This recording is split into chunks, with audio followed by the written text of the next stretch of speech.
தீரா காதலால் ஜனனம் அத்தியாயம் 23. அன்று நிச்சயதார்த்தம் இருக்க காலை நேரம்தான் அமராவதியின் வீட்டார் அனைவரும் வந்து வீட்டின் முன் இறங்கினர். எல்லாரும் வந்துட்டாங்க என கூறிக்கொண்டே முன்னே வந்த இரவியின் தந்தை தன் தங்கையின் குடும்பத்தாரை வரவேற்க தேவகாந்தன் அவர்களோடு இறங்க வாசலுக்கு வந்த அனைவருக்குமே அதிர்ச்சி. தேவா, நீ எப்படிப்பா என அதிர்வோடு கேட்டுவிட, என்ன மாமா என்னாச்சு என்று கேஷுவலாக கேட்டான். நீ வரேன்னு ஒரு வார்த்தை கூட சொல்லவே இல்லை, அதான். எப்பவும் நாங்கள் எந்த விழாவுக்கு கூப்பிட்டாலும் வரமாட்டேயேப்பா நீ, அதான் என்றவருக்கு உள்ளுக்குள் பயம். ஏதேனும் பிரச்சனை செய்து வைத்து விடுவானோ, நிச்சயம் நின்று விடுமோ, இவனையும் எதிர்க்க முடியாது, அவர்களையும் சமாதானப்படுத்த முடியாது, எப்படித்தான் இருக்க போகிறோமோ என்றே அங்கிருந்த அனைவரும் பயந்தனர். தேவகாந்தன் எப்போது என்ன செய்வான் என்பதை தான் யாராலும் கணிக்க முடியாதே. உங்க எல்லாரையும் பார்க்கணும்னு தோணுச்சு, அதான் வந்தேன் என்கவே அமைதியாக உள்ளே வரவேற்றனர். இன்னும் சிறிது நேரத்தில் அனைவரும் பெண் வீட்டுக்கு கிளம்ப வேண்டி இருக்கவே பரபரப்பாக கிளம்பினர். என்னடி தேவா வந்திருக்கா, அங்க வேற ஆதரி இருக்காளே, இப்ப என்ன பண்றது? விஷாலாட்சி பாட்டி கேட்க, இவன் வருவான் எனக்கு என்னமா தெரியும், விடுங்க பார்த்துக்கலாம், அதான் எல்லாரும் இருக்கோம்ல என அன்னையை சரிகட்டி தந்தையின் நலம் விசாரித்து கிளம்ப ஆரம்பித்தார். இங்கிருந்த நிலாவின் ஊருக்கு செல்ல 2 மணி நேர பயணமாக இருந்தது. நேரம் செல்ல இங்கே நிலாவின் வீட்டில் சொந்தங்கள் ஊர்க்காரர்கள் அனைவரும் வருகை புரிய ஆரம்பித்திருந்தனர். வீடே விழாக்கோலமாக காட்சியளித்தது.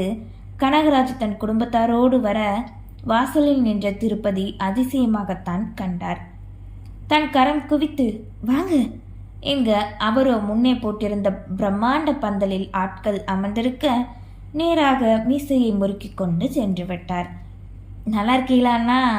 சுப்ராணி கேட்க, நல்லா இருக்கேம்மா என்றவரும் பதிலுக்கு நலம் விசாரிக்க தந்தையோடு உள்ளே சென்று விட்டாள். இதழ்யாவிற்கு இங்கே வருவதற்கு சுத்தமாக விருப்பமில்லை. அவளின் மனம் முழுவதும் துருபதனின் மீது எந்த அளவுக்கு காதல் இருந்ததோ அந்த அளவுக்கு இப்போது கோபம் இருந்தது. எங்கே அவனை கண்டால் மனதில் கோபம் மாயமாகி விடுமோ என்று நீயே தவிர்க்க அழைத்து வந்து விட்டனர். இதழினியும் திருமுகிலும் நலம் விசாரித்து கனகராஜை அமர வைக்க, நான் போய் கூட மாட ஒத்தாசை பண்றேன் என்ற சுப்பராணி மகளையும் உடன் சேர்த்து அழைத்து கொண்டு சென்று விட்டார். அடடா வாங்க நீ, வா மருமகளே. அண்ணே எங்க நீ? எங்க வெளியே தான் எல்லாரும் கூட உட்கார்ந்துட்டு இருக்காரு என்றதும் வேகமாய் அங்கே சென்றாள். அண்ணே உள்ள வானே இன்முகமாக வீட்டுக்குள் அழைக்க, நான் இந்த வீட்டு சம்பந்தியாக தான் வந்திருக்கேன் என்ற நொடி முகமோ மாற விழிகளோ நொடியில் கலங்க அதனை மறக்க முயற்சித்தார். எதுவும் பேசாது இருக்கும் அண்ணனை கண்டவரோ பின் அங்கிருந்து விலகிச் செல்ல திருபதனோ பின்வாசலுக்கு முன்வாசலுக்கும் அலைந்து கொண்டிருந்தான். இளைய உன் மாமா வந்திருக்காருடா எங்க அவனோ திரும்பி பார்த்து, சரிம்மா எனக்கு வேலை இருக்கு என்றவனோ விலகிச் செல்ல அவனோடு உள்ளே நுழைந்தவர் அப்போதுதான் இதழ்யா தலையில் சிறிது மட்டுமே பூ இருப்பதை கண்டார். மறுபடியும் துருபதன் முன்வாசலுக்கு செல்ல, துருபதா வெளியே தட்டில் மல்லிகைப்பூ வச்சிருக்கேன் தலைக்கு வைக்க, அதை கொஞ்சம் எடுத்துட்டு வாடா என்றதும் சரி என கூறி சென்றவன் திரும்ப வரும் அதனை எடுத்துக்கொண்டு வந்து அன்னையிடம் கொடுத்தான். ஏத்தா திரும்ப, உனக்கு தான் பூ எடுத்துட்டு வர சொன்னேன், வயசுக்குள்ள இம்மி அளவு வச்சிருக்கேன், தலை நிறைய வைக்க வேண்டாமா என கூறிக்கொண்டே அவனின் கையில் இருந்த பூவினை வாங்கி இதழ்யாவின் கூந்தலில் சோடிவிட்டார். அவனோ அவளை காண அவளோ முகத்தை திருப்பிக் கொண்டு நிற்கவே வேலை இருக்க சென்று விட்டான். அன்று தங்களுக்குள் நடந்த பேச்சுவார்த்தைக்கு பின் தன்னை நேராக இருமுறை பார்த்து விட்டான். பேசிய பேச்சுக்கு ஒரு முறையாவது மன்னிப்பு கேட்கிறானா? தன்னை அத்தனை கீழாக கேவலமாக நினைத்து விட்டானோ? கொடுலட்சுமி, நான் பார்க்குறேன், நீ என்னடி நின்றுகிட்டே இருக்க, வேலையை பாரு என்று சுப்பராணி அவர்களோடு கலந்துவிட்டு நின்று யோசித்து மகளையும் வேலை செய்ய கூறினார். அதே நேரம் சரியாக ஒரு அறையிலிருந்து கிளம்பி ஆதுரி குடும்பத்தாரோடு வர, ஏய் இதழ்யா நீ எங்கடி இங்க?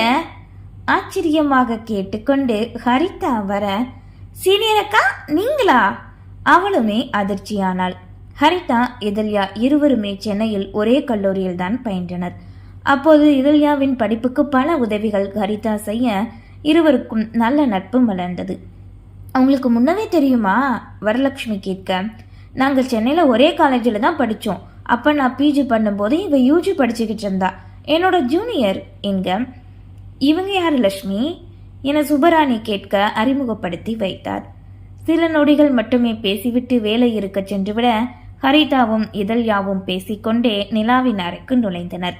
அங்கே அவளை அலங்கார பெண்கள் அலங்கரிக்க உதவிக்கு நின்றிருந்தாள் ஆதுரி. நிலாவிடம் செல்ல இன்முகமாக எழுந்து புன்னகையோடு கட்டிக்கொண்டவள் நீண்ட நாட்களுக்கு பின் அவளை பார்த்தாலும் பேசத்தான் நேரமில்லாது போனது. அதனாலே தன்னோடு வைத்து கொள்ள நினைத்தான். அப்போது அங்கு புடவை அணிந்து வந்த ஆதுரியை கண்டவாறு இருக்க நிலா யாரென அறிமுகப்படுத்தி வைத்தாள். அனி, இவதான் இங்க என இதழ் யாரென கூற நினைக்க, அதான் உங்க அண்ணனும் நீயும் எல்லாமே சொன்னீங்களே என்றவள் புன்னகை முகமாக இதழ்யாவிடம் கை கொடுக்க பதிலுக்கு கை கொடுத்தாலே தவிர முகத்தில் எந்த எண்ணமும் காட்டவில்லை. அக்கா, நாங்கள் 2 பேருமே சீனியர் ஜூனியர் என ஹரிதா தன் அக்காவிடம் கூற அவளோ சரி என்றாள். அந்த நேரம் சரியாக பட்டாசு சத்தம் செவியை பிளக்க ரேடியோ சத்தமும் அதிர மாப்பிள்ளை வீட்டார் வந்துவிட்டார்கள் என்பது ஊருக்கே தெரிய வந்தது. அந்த சத்தம் கேட்டு வராத ஊர்க்காரர்கள் கூட வர ஆரம்பித்தனர். 2 காரும் 3 வேனும் வந்து நிற்க மாப்பிள்ளையான இரவியின் சொந்தக்காரர்கள் அனைவருமே இறங்கினர். நிலாவோடு இருந்த ஆதுரியை கண்ட வரலட்சுமி, வாமா என அவளை கையோடு அழைத்துச் செல்ல தான் இருக்க ஆதுரியை அழைத்துச் சென்றது இதழ்யாவிற்கு சுத்தமாக பிடிக்கவில்லை. அவளே நெருங்கிய சொந்தம் போல் தான் யாரோ என்பது போல் எண்ணிக்கொண்டனர். பின் ஹரிதாவோடு அவளுமே வெளியே வந்தாள். ஏற்கனவே அங்குதான் ஆதுரியின் பெற்றோரும் இருக்க கையில் ஆரத்தியோடு நின்றிருந்தாள் இதழினி. இறங்கி வந்து நின்ற மாப்பிள்ளைக்கு அவளோ ஆரத்தி சுற்ற பட்டாசு வெடியில் புகைகள் எல்லாம் சென்ற பின்னே வந்த அனைவரும் உள்ளே பந்தலில் நின்றிருந்தவர்களுக்கு காட்சி கொடுத்தனர். தன் குடும்பத்தாரோடு நின்றிருந்த ஆதுரிக்கு இறங்கி வந்த அனைவரையும் கண்டு பேரதிர்ச்சி. உறைந்து போய் அப்படியே நின்றுவிட்டாள். இதயத்தின் துடிப்பே ஒரு நொடி நின்றுவிட்ட உணர்வு. அந்த பரபரப்பிலும் துருபதனின் கண்கள் தேவகாந்தனை தேடி ஏமாற்றம் கொண்டு ஆதுரியை காண அவளோ சிலையாகத்தான் நின்றிருந்தாள். அக்காவை போல்தான் தங்கையும் இருந்தாள். ஏனென்றால் அவளின் விழிகள் கண்டதும் அத்தனை பேரையும் மீறி தன் மனம் கவர்ந்த தன்னுயிரான காதலனைத்தான். அப்பா, இவங்க எல்லாரும் எதுக்கு இங்கே வராங்க? ஹரிதாவுக்கு விஷயம் தெரியாது போக வேலனின் மீது விழிகள் இருக்க அதிர்ச்சியோடு கேட்க, அவர்களும் மூத்த மகளின் மீது பார்வை இருக்க, மாப்பிள்ளையோட சொந்த அத்தை குடும்பம்தான் இவங்க எல்லாரும் என்றதும் ஆதுரியின் இமைகளோ இமைக்க மறந்து விட்டது என்றுதான் சொல்ல வேண்டும். ஓரமாக நின்ற ஆதுரியின் குடும்பத்தாரை கண்ட இவர்கள் அனைவருக்குமே இப்போதே சென்று பேச வேண்டும் போல் இருந்தது. அதைவிட ஆதுரி அதிர்வோடு இருக்க விழிகளோ அவர்களிடம் தங்களின் வீட்டு வாரிசை எதிர்பார்க்க அனலியோ அங்கு இல்லை. வேலனின் விழிகளால் நம்பவே முடியவில்லை. தான் காண்பது எதுவும் கனவா நிஜமா என்று. இது எப்படி சாத்தியமாகும்? சென்னையில் இருக்கும் தன்னவள் இங்கு எப்படி? அதுவும் குடும்பத்தோடு? யோசனையாய் அவளையே காண அவளுமே அவனைத்தான் நீண்ட நாட்களுக்கு பின் கண்டாள். வாங்க வாங்க, எல்லாரும் உட்காருங்க என முன்னே போட்டிருந்த பெரிய பந்தலில் அனைவரையும் அமர வைக்க, அம்மா, இங்கே என்ன நடக்குது? இவங்க எப்படி இங்கே வந்திருக்காங்க என ஹரிதா கேட்க அதே கேள்வியை வேலன் அவனின் அன்னையிடம் கேட்டான். வீட்டுக்கு போய் எல்லாமே சொல்ற என்றதும் அவனோ அமைதியாகிவிட்டு ஹரிதாவின் விழிகளில் காதலோடு ஏக்கமாய் காணவே குற்ற உணர்வில் நின்றாள்.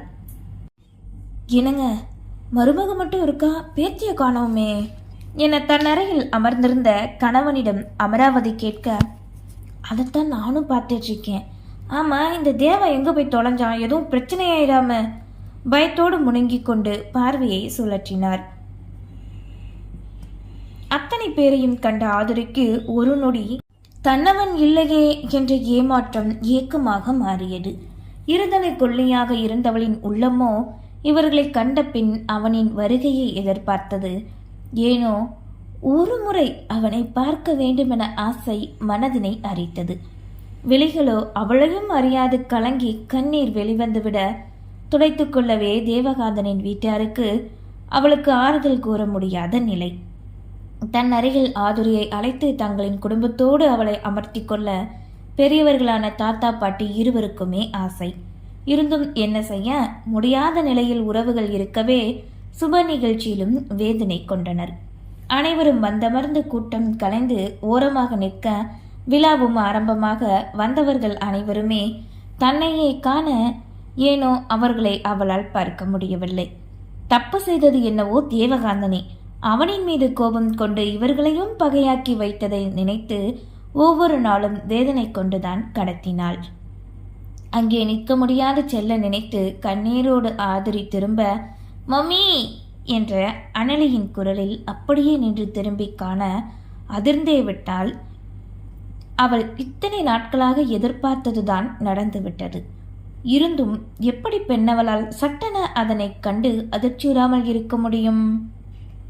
இமைகளின் வழி அவளின் முன்னே ஒய்யாரமாக பட்டு வேஷ்டி சட்டை அணிந்து முரடனாக இருந்தவனின் கையில் முல்லைப்பூவினை போல் அவனின் மகள் அனலி சிரித்த முகமோடு அமர்ந்திருந்தாள்.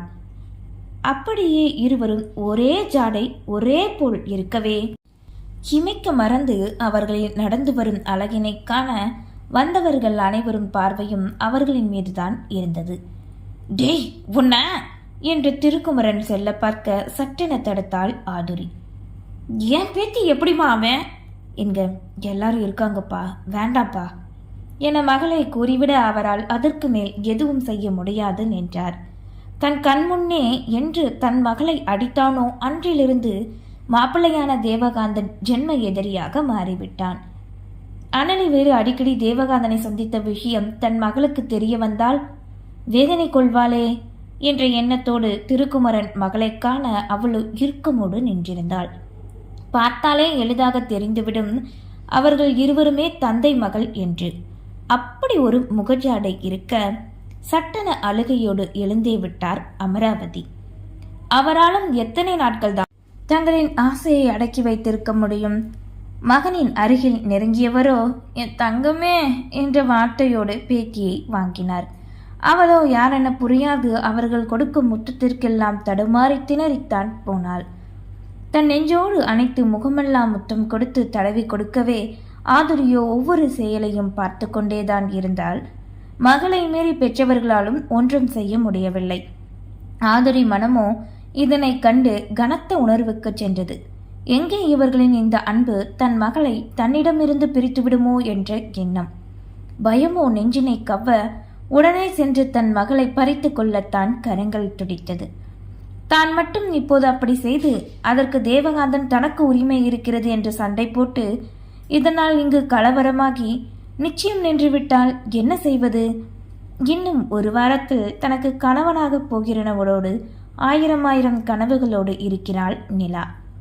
அவளுக்காக துருபதனின் வீட்டாருக்காக மட்டுமே அமைதியாக இருந்தாள். இந்த ஊருக்கு வந்து புதியவர்களை பார்த்து பழகிய அனலியும் தன்னை கொஞ்சுபவர்கள் அனைவரிடமே எளிதாக தன்னை அனுமதித்து விடுவாள். ஆனால் பாட்டியின் அதீத அன்பு அவளை திக்கு முக்காட அனைவரிடமிருந்து நழுவச் செய்ய வாங்கி கொண்டான் தேவகாந்தன். முதல்ல நிச்சயதார்த்தம் முடியட்டும், எல்லாரும் பார்க்குறாங்க என்க அதன் பின்னே அவரும் உணர்ந்து ஆதுரியைத்தான் கண்டார். எங்கே அவள் கோபமாக இருக்கிறாளோ என்று வெறித்த பார்வையோடு உயிரற்ற பெண்ணாய் நிற்பவளை கண்டவருக்கு வேதனைதான். மௌனமோடு சென்று அமர்ந்து விட்டார். இது எல்லாம் நொடியில் நடந்துவிட்டது என்றுதான் கூற வேண்டும். தேவ், யார் அவங்க? எனக்கு ஏன் கிஸ் பண்ணாங்க? சந்தேகமாய் அனலி தந்தையின் முகத்தை பார்த்து கேட்க, என் பெஸ்ட் ஃப்ரெண்டு புது சொந்தத்தை இன்னைக்கு பார்த்துருக்காங்கல்ல, இங்கே இருக்கிற எல்லாருமே என்னோட ஃபேமிலி மெம்பர்ஸ் தான் என்க. என்னை உங்களுக்கு தெரியுமா? நீ சொல்லியிருக்கியா? ஆமாம். அப்போ என்னை மட்டும் நீ யாருன்னு எங்கள் வீட்டில் சொல்ல வேண்டான்னு சொன்ன? அதுதான் நமக்குள்ள இருக்கிற விளையாட்டு. சரிவா, நம்ம உட்காரலாம் என்றவனோ மகளை மடியில் அமர்த்தி அங்கிருந்த இருக்கையில் அமர்ந்தான். நிச்சய பத்திரிகை வாசிக்க ஐயர் வர இன்னும் சிறிது நேரம் இருக்கவே வந்தவர்களை உபசரித்து சொந்தங்களை அறிமுகப்படுத்தி வைத்தனர். அப்போதுதான் தன் அண்ணனையும் அவரின் குடும்பத்தாரையும் வரலட்சுமி அறிமுகப்படுத்த ஹரிதாவின் அருகில் இருந்த இதழ்யாவை கண்டார் விஷாலாட்சி பாட்டி.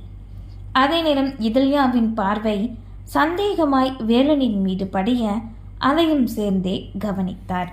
நன்றி.